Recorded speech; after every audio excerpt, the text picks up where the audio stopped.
Hi all, അസ്സലാമു അലൈക്കും, welcome back. ഇന്ന് നല്ലൊരു ടൊമാറ്റോ കുറുമയുടെ റെസിപ്പിയാണ് ഷെയർ ചെയ്യുന്നത്. ഇത് ചപ്പാത്തിക്ക് നല്ലൊരു കോമ്പിനേഷനാണ്. വീഡിയോ എല്ലാവരും മുഴുവനായിട്ട് കാണുക.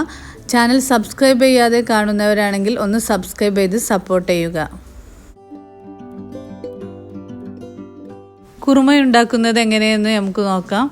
അതിനു വേണ്ടിയിട്ട് ഞാൻ 3 ടേബിൾ സ്പൂൺ വെളിച്ചെണ്ണ ഒഴിച്ച് കൊടുത്തിട്ടുണ്ട്. ഇതിലേക്ക് 1/2 ടീസ്പൂൺ ചെറിയ ജീരകം, 2 ഏലക്ക, 1 കഷ്ണം പട്ട, 3 ഗ്രാമ്പു ഇതെല്ലാം ഇട്ട് കൊടുത്തിട്ടുണ്ട്. ഇതൊന്ന് ഇളക്കി കൊടുത്തിട്ട് ഇതിലേക്ക് ഒരു വലിയ ഉള്ളി ചെറുതായി കട്ട് ചെയ്തത് ഇട്ട് കൊടുക്കുന്നുണ്ട്. ഇതൊരു ബ്രൗൺ നിറമാവുന്നത് വരെ വഴറ്റി കൊടുക്കേണ്ടതാണ്.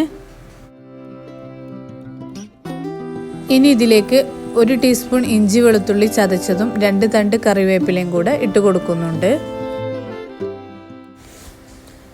എന്നിട്ട് നന്നായിട്ടൊന്ന് വഴറ്റി കൊടുക്കുന്നുണ്ട്. ഒരു ബ്രൗൺ നിറമാവുന്നത് വരെ വഴറ്റി കൊടുത്തിട്ടുണ്ട്.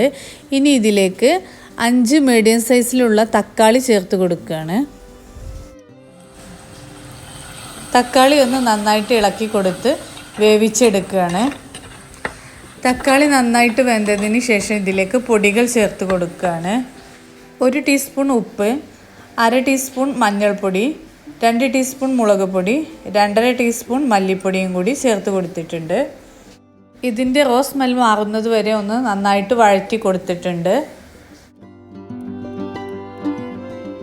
ഇനി ഇതിലേക്ക് 1.5 കപ്പ് വെള്ളം കൂടി ഒഴിച്ച് കൊടുത്തിട്ടുണ്ട്. ഇനി ഒരു 10 മിനിറ്റ് ഇതൊന്ന് വേവിച്ചെടുക്കണം. അപ്പോഴേക്കും ഇതിലേക്കുള്ള അരപ്പൊന്ന് റെഡിയാക്കി എടുക്കാം. അതിന് വേണ്ടിയിട്ട് ഒരു മിക്സിയുടെ ജാറിലേക്ക് 1/2 കപ്പ് തേങ്ങ, 1 ടീസ്പൂൺ വലിയ ജീരകം, 2 പച്ചമുളക്, 2 ടീസ്പൂൺ കടലപ്പരിപ്പും കൂടി ഇട്ട് കൊടുത്തിട്ടുണ്ട്. 1/2 കപ്പ് വെള്ളം കൂടി കൂട്ടിയിട്ട് നന്നായിട്ടൊന്ന് അരച്ചെടുത്തിട്ടുണ്ട്.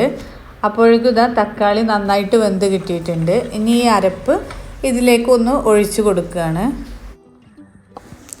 നന്നായിട്ടൊന്ന് മിക്സ് ചെയ്ത് കൊടുക്കുന്നുണ്ട്. തിളച്ച് കഴിഞ്ഞാൽ ഫ്ലെയിം ഓഫ് ചെയ്യാവുന്നതാണ്. തക്കാളിക്കുറുമ റെഡി ആയിട്ടുണ്ട്. വീഡിയോ ഇഷ്ടപ്പെട്ടാൽ ലൈക്ക് ചെയ്യുക. ചാനൽ സബ്സ്ക്രൈബ് ചെയ്യാതെ കാണുന്നവരാണെങ്കിൽ ഒന്ന് സബ്സ്ക്രൈബ് ചെയ്ത് സപ്പോർട്ട് ചെയ്യുക. അടുത്ത വീഡിയോയുമായി വരുന്നത് വരെ ബൈ.